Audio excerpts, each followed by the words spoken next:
السلام علیکم ناظرین، ٹیچ اسلامک چینل میں خوش آمدید۔ آج کے اقوال ذریعے بہت زیادہ امیزنگ ہیں۔ شیخ سعدی رحمۃ اللہ علیہ کے اقوال آج میں آپ کے ساتھ شیئر کروں گی۔ ایسے دوست سے ہاتھ دھو لینا بہتر ہے جو تیرے دشمنوں کے ساتھ بیٹھتا ہو۔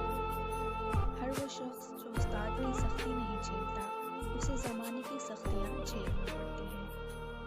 سخاوت کا ہاتھ طاقتور بازو سے بہتر ہے۔ جو سخی کھائے اور دے اس عبادت گزار سے بہتر ہے جو لے اور جمع کرے۔ مجھے اس دنیا سے کیا لینا جس کے حلال میں حساب اور حرام میں عذاب ہے۔ اگر مرد خدا کو ایک روٹی ملے تو وہ آدھی فقیر کو دے ڈالتا ہے۔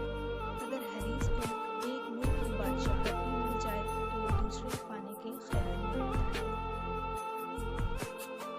شیریں کلام اور نرم زبان انسان کے غصے کی آگ پر پانی کا سا اثر رکھتی ہے۔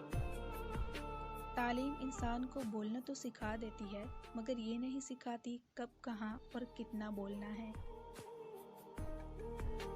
آدمی کے جھوٹا ہونے کے لیے اتنا ہی کافی ہے کہ وہ ہر سنی سنائی بات پر یقین کر لے۔ اگرچہ انسان کو مقدر سے زیادہ رزق نہیں ملتا لیکن رزق کی تلاش میں سستی نہیں کرنی چاہیے۔ مایوسی ایک دھوپ ہے جو سخت سے سخت وجود کو جلا کر راکھ کر دیتی ہے۔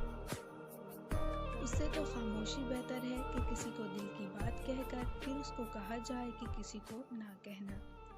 تو ناظرین، ویڈیو اچھی لگی ہو لائک ضرور کر دیجئے، ٹیچ اسلامک چینل کو سبسکرائب کر دیجئے تاکہ اسی طرح اچھے اقوال ذریعے آپ تک بر وقت پہنچتے رہیں۔